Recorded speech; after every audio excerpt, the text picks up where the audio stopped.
はい、そのまま続けて撮っております。いやー、ついに出てきたね。エレイン・オークレールさんのお話。だよね、これね。うん。そして乙女は剣を手に進み続ける。このパートが上がる頃には多分、これが最終回になってると思います。始まりの奇跡。では、最後のエピソード、いきます。そして乙女は剣を手に進み続ける。閲覧開始。はい。全然予想つかない。使用歴1207年9月。うん。へえ、もうここでエリン映ってんだ。へえ、お断りさせていただきます。きっぱりと私はそう言った。それを聞いて、目の前の熊のような巨漢、遊撃士の大先輩であるジンバセック、ジンバセックが困った顔になる。ほう。今回もか。お前さん、いい加減に観念したらどうだ？ジンさんは実力、人柄ともに尊敬できる先輩で、私が駆け出しの頃から色々と世話になった人だ。決して彼を困らせたいわけではないが、それとこれとは話は別。何度も言いましたが、実力、実績ともにとても永久にはふさわしくありません。その推薦、改めてお断りします。ギルドに所属する遊撃士は実力と実績に応じてランク分けされている。中でも永久は表向きの最高ランクで、いわば遊撃士協会の看板だ。相応の人物でなければ務まらない。しかしなぜか、半年ほど前から私のところに永久への昇格の推薦が来ている。高等学校を卒業して遊撃士になって早数年、自分なりに実力を磨いて、もうただの新米ではないと自負しているが、永久にふさわしいとまでうぬぼれてはいない。そう推薦を断ったはずなのだが、その後も今レモンつったレマン総本部からの打診は続くのだった。今回でもう何回目になるか。俺の見立てでは、お前さんはとっくに永久としてやっていけると思うんだが、何をそんなに嫌がるんだ？おそらく総本部から私への説得を頼まれたジンさんは苦笑しつつ、腕を組んで首を傾ける、首を掲げる。ジンさんの私への過大評価はともかく、嫌なんです。これ以上目立つのは、なんかレンちゃんみたい。ただでさえ映画出演の誘いや雑誌社からのモデルのオファーなんてものまで来て、素晴らしい容姿をしてるからね。どちらも粘り強くて断るのも一苦労でした。そこに永久への昇格となったらもうどうなることか。ははは、なるほどな。確かにお前さんの最近の活躍ぶり、加えてその佇まいなら目立たない方が無理ってもんだ。最近じゃファンも増えてるみたいだし、いっそ本当に映画に出てみちゃどうだ？案外映画祭でも賞が取れるかもしれんぞ。伏線かな？そう言って豪快に笑うジンさん。この人はたまに悪乗りするから困る。冗談はやめてください。別に注目にさらされるのが嫌というわけじゃありませんが、私はあくまで遊撃士なんです。別に冗談のつもりじゃないんだが、実際たまには肩の力を抜かないと肝心な時に糸が切れちまうぜ。お前さんのような真面目なタイプは特にな。そんなに無理をしているつもりはないが、彼の言葉をどこか否定しきれない自分もいる。さておき、話が脱線してしまったようだ。そもそもどうして総本部は私を永久にしたいんですか？そこが以前からの疑問なんですが。それかな。知っての通り、帝国からの賠償金のおかげで、ここ1年くらいのカルバードはかつてないほど好景気が続いている。つられて大陸中の資本がここに流れ込んでくる。俺は経済については門外漢だが、ミラが動くところに人が動く。争いが起きる。それが世の常ってもんだ。なんとなくジンさんが言わんとすることを理解して私からも補足する。結果として生じる大企業などの対立に両兵団などの介入。さらには PMC 民間軍事会社の参入と裏社会で増えつつあるマフィアたちの構想ですか。そういう厄介極まりない状況がこれからますます加速していくだろう。そのためレマン総本部は共和国での体制強化を決めた。なるほどね、そういうことか。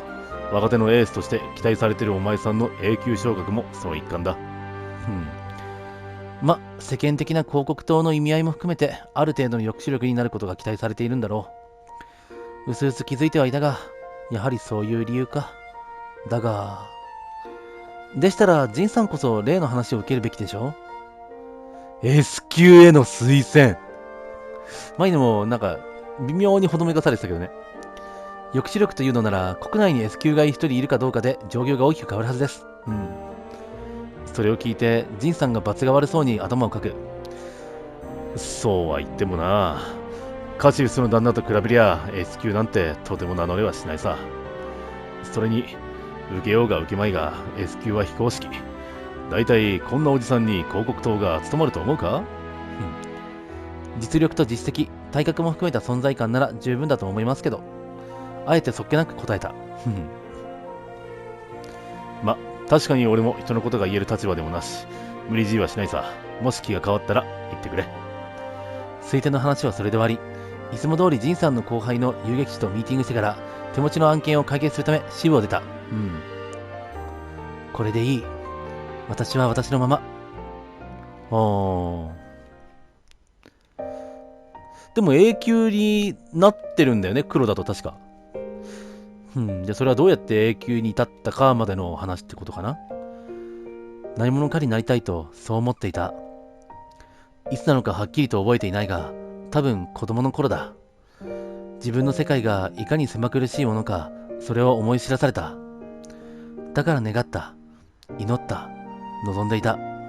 自分じゃない自分を。何者かになれたとそう感じていた。忘れもしない高等学校の頃だ。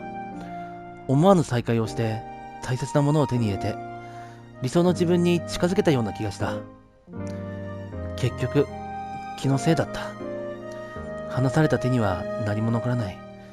私は何者にもなっていなかった。それでも進むと決めた。家の反対を押し切ってただひたすらに自分が選んだ道を。しかしそこに以前の憧れはなかった。何者かになろうとは思わなかった。前へ、前へ、前へ、ただただ突き進んでいた。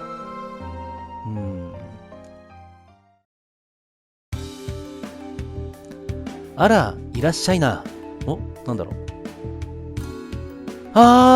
う。ベルちゃん、俺のベルちゃん。ベルモッティか。なるほどね。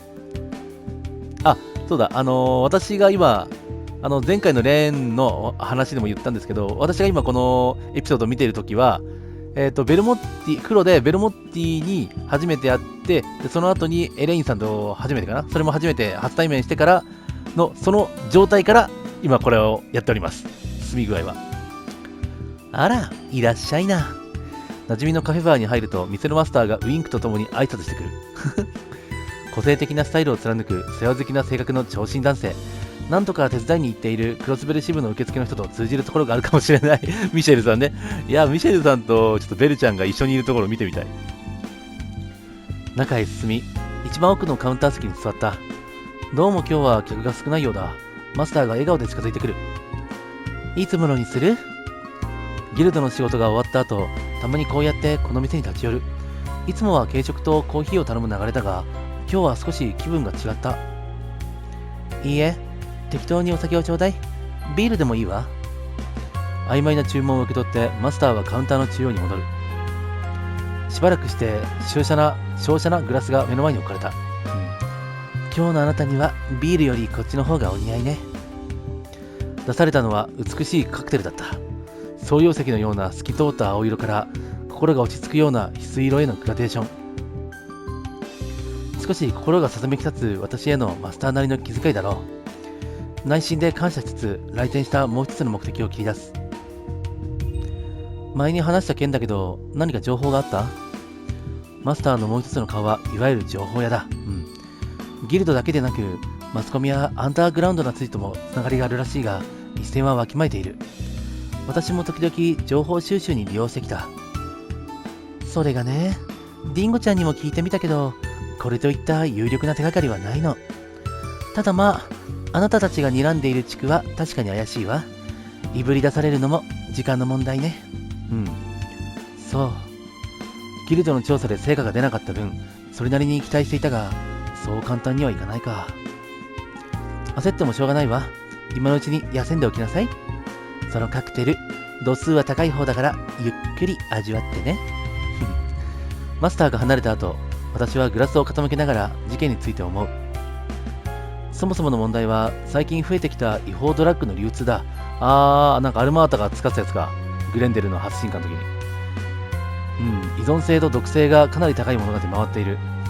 本来であればその手の薬物はカルバードの裏社会を牛耳っているヘイユエヘイユエかが掟を作り、危険すぎるものは一定以上出回らないようにしてきた。それはそれで簡単に見過ごしていい問題ではないが、今まで裏社会にある程度の秩序をもたらしていたのも事実だ。しかしここ数年でそれに反発する犯罪勢力の動きが目立ってきた。今回もその一つだろう。そしてギルドがこの件に注目している最大の理由は、ある失踪事件との関連だ。先月、10歳にも満たない子供2人、ある兄弟の捜索依頼が警察とギルドの双方に届けられた。10歳にも満たない子供2人？これって俺が知ってるキャラかな？ 10 歳？いやー、多分知らないな。ある日、2人で出かけたっきり、そのまま家に帰らなかったそうだ。なんか、子供の兄弟って聞くとさ、アルスターにいるね、あの2人が思い出されるよね。ドラマ CD の子にもなった。何の背景もないごく普通の民間人の家庭で、家族関係も良好、家出の線は薄いと見られた。最初はミラ狙いの誘拐の可能性も考えられたが、脅迫状や身代金の要求なども一切届けられることはなかった。ギルドと警察の双方が人手を割いて捜索しているが、結局まだ見つかっていない。だが全くの無駄足だったわけでもない。兄弟2人が最後に目撃された地区は判明しており、それはドラッグの密売が行われているエリアと重なった。あとは推測になるが、おそらく兄弟は偶然ドラッグの取引現場を目撃してしまい、証拠隠滅のため犯罪組織に拉致されたのだろう。その推測が正しければ、時間が経てば経つほど2人の身は危ない。今は犯罪組織も警戒して証拠が残る真似はしないだろうが、いずれ殺されるか国外に売り飛ばされる。どのみち無事に返されるとは思えない。あくまで推測、確たる証拠は出ていない。加えて組織の特定とアジトも分かっていない以上、ドラッグ取引の有力な証拠も上がっていない。特定とアジトも分かってない上、ドラッグ取引の有力な証拠も上がっていない。なんともやりきれない状況だが、まだ動きようがない。例えば強引に怪しいものを手当たり次第に捕まえて吐かせれば、あるいは突破口につながるかもしれないが、それは遊撃士の規約を大きく逸脱した行為で理念にも反する。なるほどね。民間人にとっての信頼できる正義の味方であるためには、そういうマフィアまがいの手段を取ることはできない。けれど今回のように遊撃士のやり方では解決しにくい事件も確かに存在する。それが結果的に民間人の被害につながって、もはやジレンマだ。遊撃士では対処しにくい案件か。思わずそうつぶやいたとき、同時に脳裏に浮かんだのは、青みがかった癖のある黒髪と懐かしい顔、バン君か。話に聞くその近況についてだった。ここでももうバン君にも語られてるんだね。数年前に離れ離れになった幼なじみ、それがある日突然町に戻ってきた。そして到底肩着とは言い難い仕事を始めたという。時として裏社会のいざこざにも首を突っ込みかねないような、そんな内容らしい。何をやっているのよ、あのバカは。勝手に出て行って、また勝手に帰ってきて。 BGM が消えた。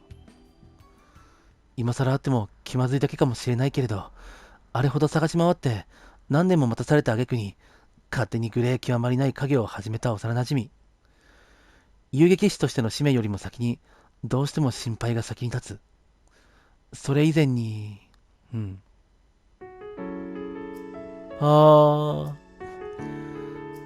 帰ってきたのならどうして会いに来ないのよ。人がどれだけ心配したと思って。そう思うとますます腹が立ち、カクテルをなんだっけこれ、飲みなんだっけ、そう忘れてた。忘れちゃった。なんだったっけこれ、知ってるんだけど読めないクソいいシーンなのに。胸の中から溢れ出る怒りの炎がアルコールでさらに勢いを増す。燃えて燃えて燃え盛って、ついに限界に達して真っ白になって、今は遠い記憶が次々と脳裏に浮かんでは消える。そして一気に冷め切って、なんで？どうして私を置いていっちゃうの？思わず口からこぼれる言葉。まるで自分が幼子に戻ったような気分だ。こんなところを誰かに見られたら。見られてました。誰だろう？ベルちゃんじゃないよね。まだ昔を引きずっているのか？突然かけられたよく知っている声に思わずビクッとした。慌てて取り繕う。文句の一つや二つ言ってやりたいだけよ。できるだけ冷静を装ってそう言った。本当は一つや二つどころか100や200でも足りないけれど、それをはっきり言うのも腹が立つ。一つや二つで終わるといいけどな。完全に見透かしたようにメガネの音。ルネキンケイドかな。ルネさんかな。メガネの男は軽口を叩くとごく自然に私の隣に座った。約束したわけでもないのに、なんて偶然。彼は私のもう一人の幼馴染。一つ年上で今は別々の道を進んでいるが、昔はよく3人で一緒にいたものだ。そんなに気になるなら会いに行けばいいじゃないか。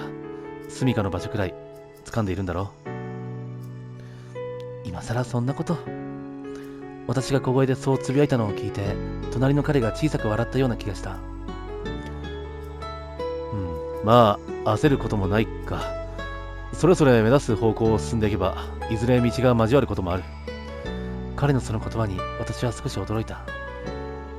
そんな感傷的なことを言うなんてあなたらしくないわね。やつほど牧年人でもないからな。とりあえず乾杯と行こう。ただしお前はノンアルでな。もういい加減子供扱いはやめてちょうだい。この時はまだ未成年なのか？20歳ぐらいか。それからしばらく昔話に興じた。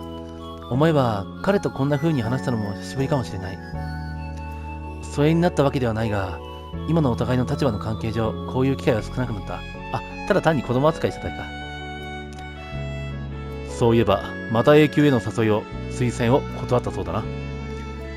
さすが CID 分析官、もう知っているのね。やっぱりルネか。別に機密事項というわけでもないが、推薦レベルの段階の情報まで把握しているのは完全に職業柄だろう。そして民間人の保護を第一とする遊撃士協会と大統領の意向で動く CID 中央情報省は深刻な対立こそないものの、立ち位置は根本的に異なっていた。受けろと進めるつもりもないが、彼は一旦言葉を止め、いつもより幾分真剣な口調で続ける。時代は今、新たな英雄を求めている。それは確かかもしれない。これ言ってたね。英雄、それは一体何を意味する言葉なのか。リアリストらしからぬ発言の真意を問おうとしたとき、彼は本題に移った。例の兄弟の件、うちとしても利害は一致している。驚く私に構わず続けるもう一人の幼馴染。あの地区を島にしていた組織を特定した。有力な証拠も押さえている。あとは警察との協定通り好きにするといい。待ち望んでいた遊撃士として動くための大義名分、 CID からの情報だ。間違いはないだろう。これでようやく動ける。なるほどね。進んでいるうちにいつの間にかここに立っていた。これ以上進めば何者かになってしまう。それが怖かった。また失ったりはしないか、また傷ついたりはしないか。そう思うと足がすくんでしまう。きっと私は強い人間ではないのだろう。だから強くあろうとした。そうして剣を取って毅然と振る舞ってきた。それでも本当に残酷な現実と直面したときに、今の私は耐えられるだろうか。お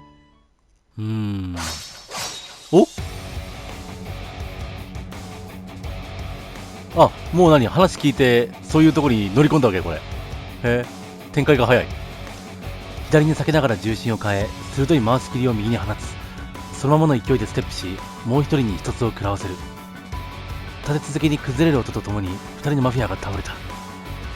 彼らこそ先日から追ってきた犯罪組織の構成員だ。そして私は今彼らのアジトに乗り込んでいる。じゃあもうそこに目星つけたんだ。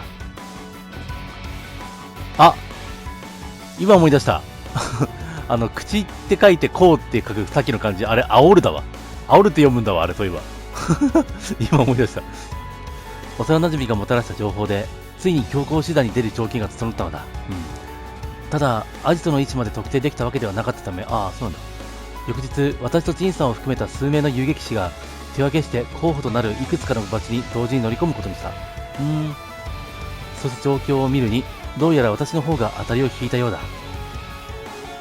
いたぞ、侵入者だ。おい、あの女はまさか雑誌で見た。二人が増援に来たようだ。しかし機会を与えたりはしない。高速でかけ、すれ違う瞬間に騎士剣の刃を2回ひらめかせる。すると男たちは獲物を構える前に倒れた。さらに奥へ進む。侵入がアジト全体に伝わったのか、ゾロゾロと敵が湧いてくる。あいつが侵入者だ。見覚えがあるぞ。最近噂の女遊撃士だ。やばいんじゃないか。不動あたりも来たな。ビビるんじゃねえ。乗り込んできたのは一人だ。まだどうにでもなる。マフィアたちが一斉に襲いかかってくる。この場だけでも10名以上。奥からさらに増援がやってきている。これほど圧倒的な人数差、強引に突破するのはリスクが大きい。ジンさんたちが駆けつけてくるのを待つのが賢明だが、その間に彼らが例の兄弟を人質にでもしたら厄介なことになる。そうなる可能性を少しでも減らすために、この強襲で型をつけたい。それにいくら敵の数が多くても臆することはない。訓練を受けた戦闘部隊であれば、隊列や戦術を生かした円形で数の有利をそのまま戦力に換算できるが、彼らは所詮戦闘のセミプロ。ヘイウェイのような使い手もおらず、二流か三流程度しかない。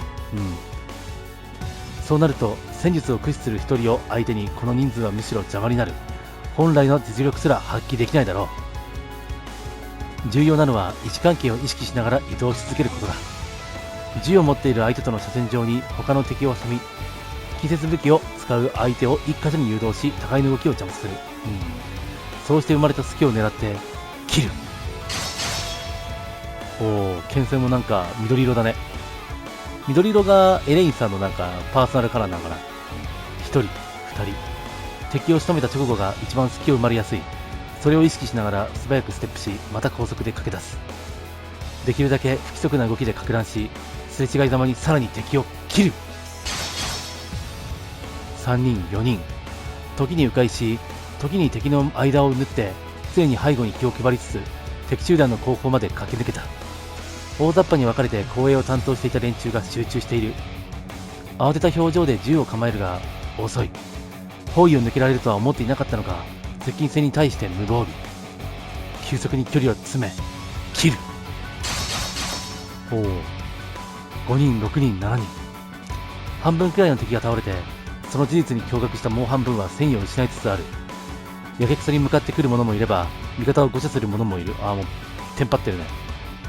ここまで来てしまえば、もはや戦局は決まったようなものだ。あとは油断せずに残りの敵に一人ずつ狙いを定め切る。めっちゃ切ってるわ。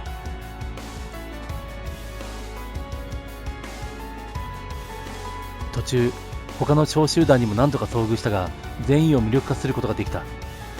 そのまま奥まで進み、ついに組織のリーダーらしき人物を発見する。豪奢で悪趣味な部屋の中、一人落ち着かずに歩き回っていた中年の男は、私の姿を見てビクンと体を震わせた。どうしてここに？俺の部下たちはどうした？全員倒したわ。冷静に答えると、リーダーの男は信じられないといった表情でわめき出す。バカな。こんなただの小娘一人に俺が作り上げた組織が全滅しただと？構わず距離を詰め、騎士剣を完全に突きつける。ヒーという情けない悲鳴が彼の口から漏れ出た。ただの小娘じゃない、遊撃士よ。安心しなさい。全員気絶させたか動けないようにしただけ。命までは取らないわ。あなたも彼らと一緒に仲良く交渉行きだけど。そこで一旦言葉を切る。意図的に眼光を鋭くし、剣線を喉元に近づける。ただしその前にいくつか質問に答えてもらうわ。拒否も沈黙も許さない。揮発されたのか、彼はプルプルと頭を立てに来る。先月失踪した子供2人、10歳未満の兄弟だけど、あなたたちが拉致したのね。続けて縦に振られる首。じゃあ合ってたんだ。やっぱり。さあ答えなさい。その子たちは無事、今どこにいるの？この奥の部屋にちゃんと生きてるから。その言葉を聞いて、ようやく人心地がついた気分になる。これで最低限の目的が達成できそうだ。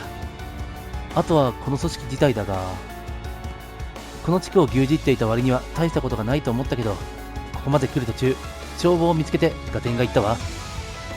あなたたちはただの下請けね。ああ、じゃあ背後に誰がいるんだ？答えに詰まるリーダーの男。言葉も発さず国を動かそうとしない。もっともその反応がすでに返答のようなものだ。答えなさい。あなたたちの上にある組織が一体何なのか。もしかして A ってアルバータのことかな。それは。これ正解っぽい。さらに質問の指名性を強める私に怯え、震えながら男が何かを言おうとしたその時、べしゃ。廊下の方からおかしな音が聞いた。すぐにリーダーの男から離れ、先導体制を取る。何？やだ。メキ、グチャ、ブッシュ。謎の音は続く。本能的に不快感を催すような、そんな音。しかもさっきよりもはっきりと。その後にかすかなうめき声が聞こえた気もしたが、またすぐに消えた。どこからの攻撃でも防げるよう警戒態勢を維持しながらゆっくりと廊下に出る。なんかやだ。さっき気絶させた奴らが、なんかぐちゃぐちゃになってるとかそういうあれじゃないよね。そこで信じられない光景を目にした。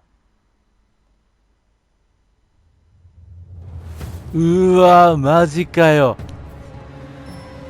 ついさっきまで私と戦っていた人だったもの。それが今やただの肉塊と化している。一人や二人ではない。見渡す限りの全員が動かぬ屍となっていた。首をはねられたもの、内臓を引きちぎられたもの、頭蓋ごと脳を押しつぶされたもの、心臓をえぐり取られたもの。死に方は様々で、どれも見るに耐えない惨状だ。いつの間にか廊下の床は溢れ出る血に赤く染まっていた。こんなこと、一体誰が？あまりにもむごい情景に握りしめていた拳がわなわな震えてしまう。どうしてここまでやる必要が、そもそも何のために？まさか、しまった！何そのリーダーも、やられた？自分の失態に気づき、すぐに身を翻し、先ほどまでいた部屋に戻る。しかし、遅かった。豪奢の部屋の中央、リーダーの男は胸ぐらをつかまれ、宙に浮いていた。口元から一つの血が流れ、声も発しない胸の中央を一本の大型剣が貫いている。殺されたが、疑いようもなく絶命していた。先ほどの連中と同じく悲鳴を上げるいとますらなかったのだろう。何者なの？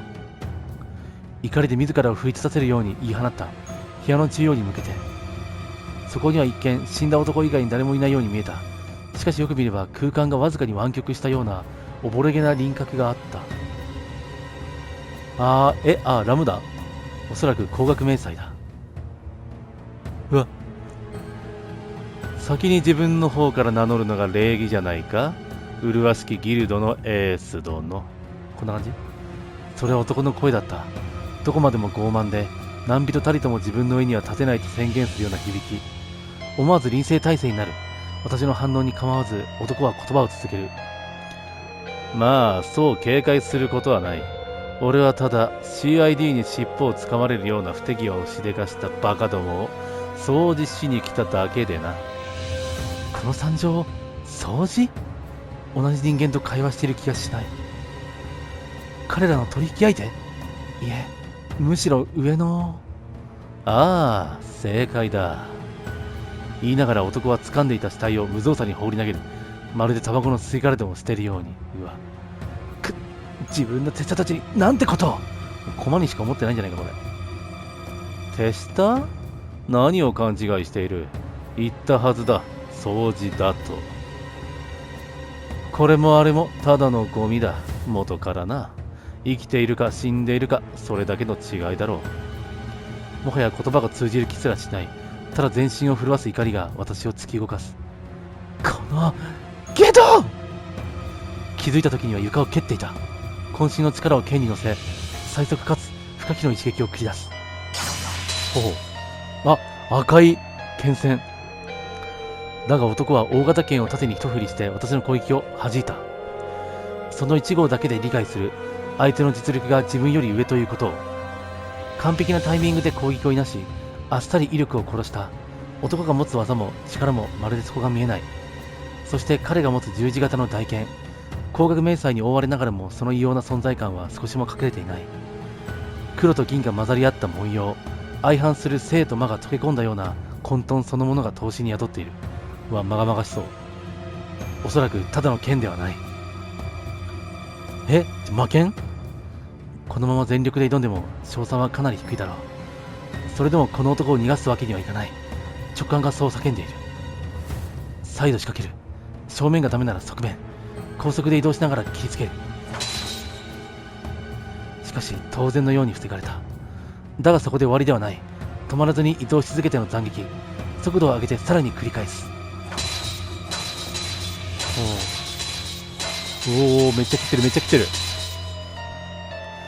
切りつける加速、切りつける加速、切りつける加速、切りつける加速。速度が限界まで達した瞬間、方向を急転換し、今度は背後を取る。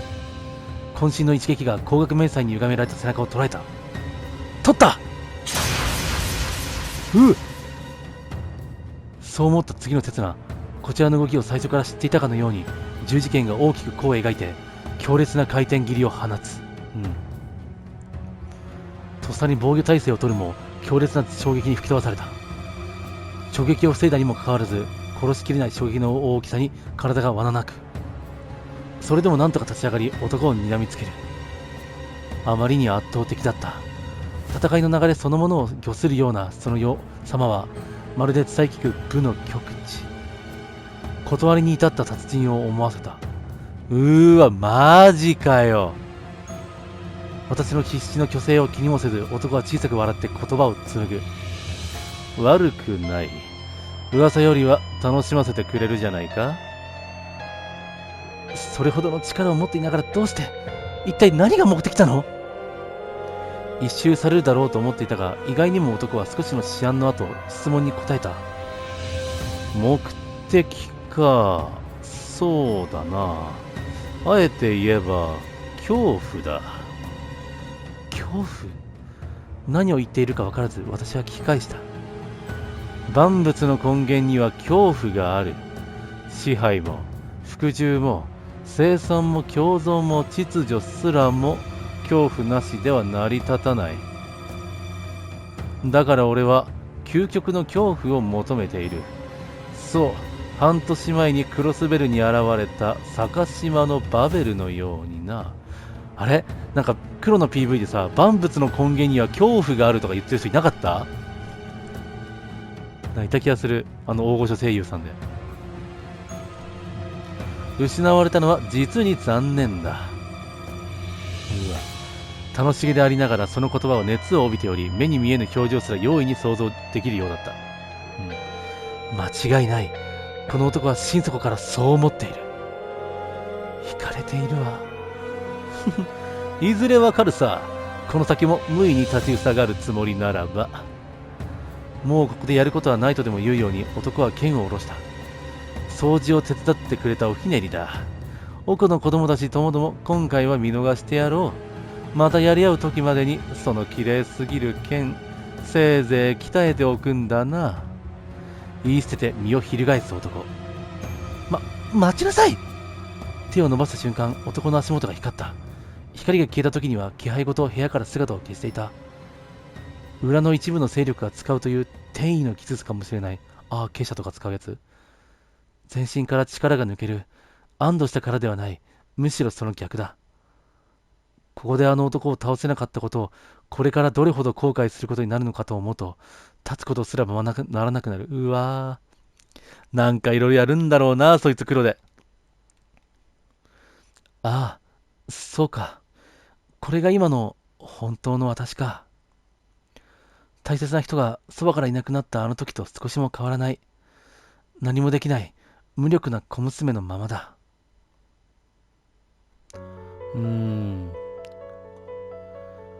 採用の小部屋へ進む。まだやらなければならないことが残っている。ドアを開く。どうやらここはもともと物置のようだ。そして奥には目当ての人物たちがいた。子供たちか。失踪した幼い兄弟。壁際に縮こまり震えている兄と彼に寄り添っている妹。助けに来たわ。もう大丈夫よ。できるだけ優しく声をかける。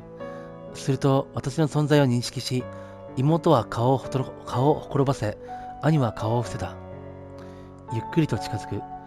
そこで少年は震えながら頭を振り、ひたすらに私を遠ざけようとする。万物の根源には恐怖がある。あの男の言葉を思い出す。目の前の彼らはまさに恐怖にとらわれているのだろう。なるべく刺激しないように少年との距離を縮める。しかし近づけば近づくほど彼の拒否反応は強くなる。ついに触れられる距離まで近づいたが、少年の反応はさらに激しくなる。まるで何かを叫ぼうとしても声が出てこないように。大丈夫よ。私はそう少年に微笑みかけた。その直後、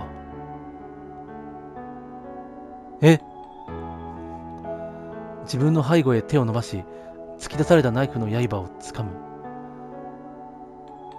妹？エレインを敵だと思ってるのか。そのまま後ろへ振り向く。そこにはナイフを手にした少女がいた。彼女は私が兄に近づこうとする間に私の背後に回り刺そうとしたのだ。マジかよ。ナイフが止められ、驚いたその顔にはさっきまでの表情が抜け落ち、ただ呆然と立っている。恐怖は人を支配する。確かにその通りかもしれない。よっぽど怖い目にあったのね。こんなことを無理やりやらされるほどに。助けに来た者に刃を向けろ。おそらく恐怖による条件付けだろう。素手で刃を掴んだせいで手からポタポタと血が滴り落ちる。けれどそんなことはどうでもいい。私は優しく少女に語りかけ続ける。でもそれだけじゃないはずよ。人は恐怖に支配されるだけの生き物じゃない。抗うこともできる。抗う勇気を持てる。あなたのお兄ちゃんのようにね。少年が恐怖に震えながらもあんな反応したのは私に危険を知らせるため、そして何よりも妹に罪を犯させないためだ。彼のおかげで私は少女がしようとしたことに気づけた。だから大丈夫。もう大丈夫。遊撃士のお姉さんがあなたたちを守るから。そう言いながら少女を抱きしめる。遊撃士？まだ感情が抜け落ちたままの少女の声が耳元に伝わる。そうよ、遊撃士。あなたたちの味方よ。そういえば、お姉ちゃんの顔、雑誌で何度も見た。確か、剣の。そうよ。恥ずかしいあだ名だけど、それでも覚えていなさい。この名前が聞こえる限り、私があなたたちのそばにいる限り、必ずあなたたちを守るから。少女を抱きしめる腕にさらに力を込める。彼女が傷つかないように、その心を包み込むように。だからもう大丈夫。大丈夫だからね。少女の表情がピクリと動く。やがて目に涙をため、本当にか細いすり声を上げ始めた。それは徐々に大きくなり、やがて号泣へと変わった。彼女が恐怖から解放され、人の感情を取り戻した瞬間だった。いや、よかったな。この曲！黒のタイトルロゴ BGM じゃん。嘘！この時でもうこの曲使ってたの？すげえ！私はまだここに立っている。怖くて次の一歩が踏み出せない。それでも誇りを持って選んだこの道を今更引き返したりはしない。立ち止まることもしない。だから私は後日峡谷ギルド首都総支部、あそこだよね。あの場所だよね。どうやらあのマフィアども例の暗殺組織の真似事をしたかったらしいな。ジンさんと前の事件の背景について話し合っていた。兄弟に取引現場を目撃され、2人を拉致したマフィアたち。あわよくば噂の組織を真似して、2人を殺し屋に教育しようとした。スーちゃんなーちゃんの組織の真似したってこと？結局密売も教育も中途半端で、CID に尻尾をつかまれた挙句、上位組織から粛清されたわけだ。哀れなもんだな。私がもっとうまくやれていれば、彼らもせめて命だけは。気にするな。ギルドの目的はあくまで民間人の保護だ。裏の世界に足を踏み入れた代償。とまでは言いたくないが、届かなかった悔しさは次に生かせばそれでいい。ちなみに救出された兄弟はしばらく心のケアが必要になるだろうが、ちゃんと元の生活に戻れるだろうとのことだった。それはよかった。あの時、彼らと出会ったことで、私も少なからず触発されたことがある。いつまでも立ち止まってはいられない。そろそろ前に進まないと。たとえこの先つまずいて、派手に転ぶことがあったとしても、それはそれで構わない。だから私は、それを受けることにした。永久かな？え？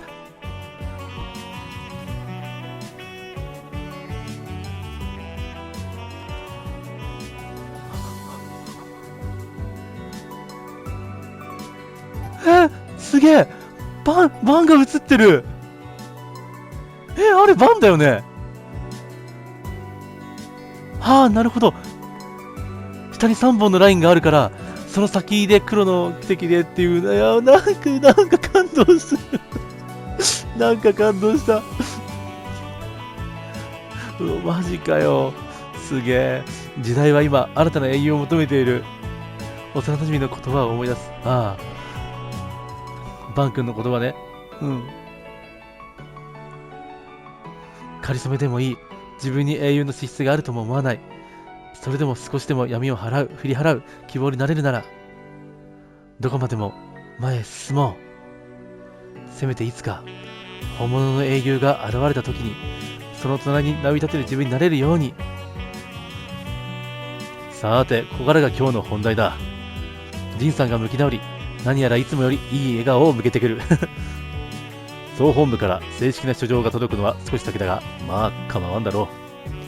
これで共和国にもあの自然の嬢ちゃんの記録に並ぶ最年少の永久が誕生するってわけだ。サラ。おめでとう、ソードメイデン。永久遊撃士、エレイン・オークレール。マジか、すげえ。終わった、すげえ。始まりにバーンも出てたんだ。マジかよ。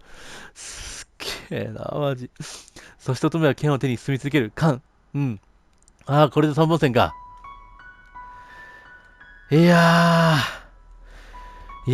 超面白かったね、これ。マジで。もう、やっぱないか。じゃあこれで俺の奇跡の、始まりの奇跡は、この動画にて終了になるのかな。最後の挨拶とかもいろいろね、したいとこだけど、まだね、汁の扉とか、そこら辺とかはね、まだ全然終わってないのもあるんで、2周目とか、トロフィーコンプリートまでやるんで。そういうのもあるんで、そこら辺は全部放送でやっていくので、もう何回もこれ言ってるけど、ごめんね。そんな感じでやっていきたいと思います。よし、では始まりの先へ終わりますと、じゃあ園庭に戻りますと。面白かった。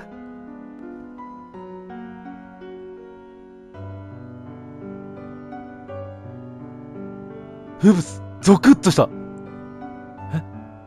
因果率記述期間稼働停止への移行確認。アストラの強制接続終了。これにて長きにわたり、エレボスと祝宴の地に絡みつく因果の渦が解かれた。されど終焉への鐘はまだ鳴り響く。西デメリアの話は終わりましたっていうことを言いたいのこれは。びっくりした。人よ、今しばらくの安寧を享じなさい。やがて向かうことになるその日まで。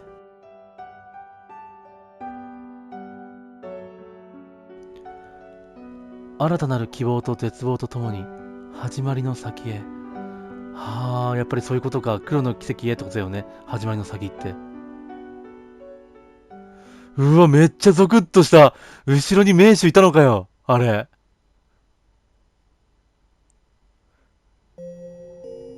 うお、今なんか俺両手グーにして、なんか空手がパンチするようなスタイルしてる今俺。両手を脇に抱えて、グーにして。うわ、マジかよ。びっくりした。ゾクってした。いやー、これにて、終わりかー。いやー、面白かったなー。いや、びっくりした、最後。いやー、何を話せばいいだろうなー。まあ、最後のね、挨拶が、いろいろ後で、ね、別でやったり、やるんで。はい。じゃあ、とりあえずこれにて、私の始まりの奇跡の動画の投稿はね、これで終わりになります。次回からは生放送で奇跡をお楽しみください。そして、今進んでいる黒の奇跡も動画、引き続きよろしくお願いいたします。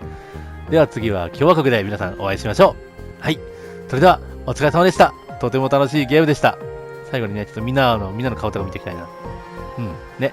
この黒とトワちゃん、俺のね、採用しのお二人の映しながら。はい。いやー、お疲れ様でした、皆さん。本当にご視聴ありがとうございました。もうダメだ。何言っていいかわかんないわ。もう変な集体を晒す前にこれで終わりにしておきます。はい。では皆さん、またお会いしましょう。さよなら。神ゲー。さてと。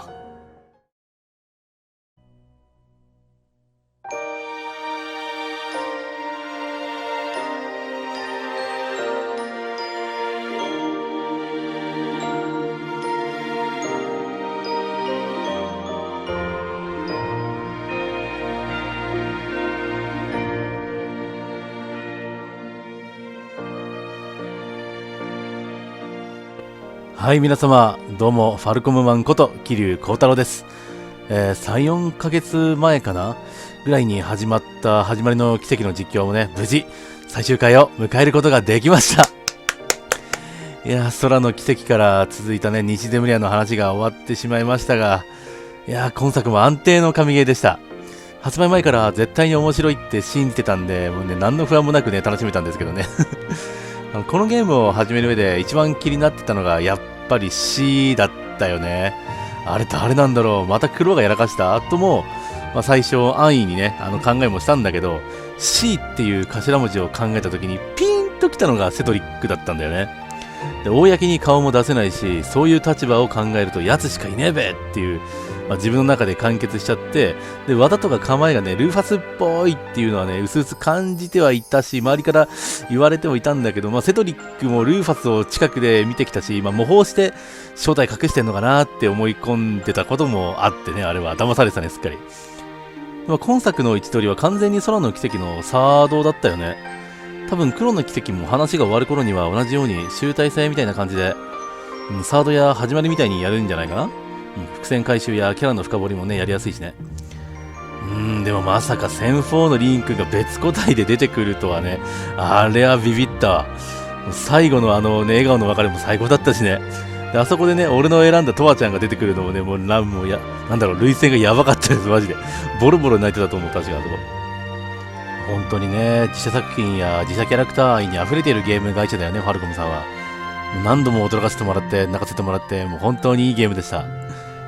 俺としては1000ワイヤーできれば空 FC から実況を始められたらよかったなと思う部分もあったんですけども、その頃はね一人でんほー楽しい奇跡楽しいファルコムゲー楽しいんほーってなってた頃だったんで、できればねもう最初から撮りたかったなって思いましたけど、でもね過去作はこれから配信でね高難易度ニューゲームとか見応えのあるような配信でね遊んでいくつもりなんで、その時はぜひぜひ皆さん遊びに来てください。いやーでも本当にこれね、空から続いたエステルとかロイドでリン君とかのねもうキャラクターの話がもう終わっちゃったんだなーって思うとやっぱり投げてくるもう2004年からもうずっと愛し続けてたキャラクターたちだから、いやもうこれからね、いやもう一切出ないとかそういうことじゃないとは思うんだけども、なんだろう、感慨深いよねすごいゲームだったこれは。ね、もう最後の一応別れの挨拶として今これを撮ってるんですけども、皆さん伝わりましたでしょうか。私の奇跡愛というか、このファルコム愛がまあこの実況を始めようと思った経緯が、皆さんと一緒にね、もう笑って楽しんで、始まりの奇跡やね、その他のファルコムさんのゲームとか、もしくは、その他のゲームをね、遊んでる楽しい気持ちを、嬉しさをね、共有できたらいいなっていう思いから始めたことなので、どうでしょうか皆さん私の楽しんでいる姿は伝わったでしょうか。面白かったでしょうか。これで始まりの奇跡の実況動画の投稿は終わりまして、でこれから配信の方に切り替わっていくんですけども、今新しく実況動画として黒の奇跡が上がっていますので、そちらの方を最後まで見ていただけたらもう嬉しく思います。はい、ではちょっと簡単な挨拶になってしまいましたが、ここら辺で締めさせていただきます。皆様本当にありがとうございましたやべ、ダメだ、泣いちゃうありがとうございました。視聴者のみんな、ミスデムリアのみんな、また会おう。みんなを愛している桐生幸太郎でした。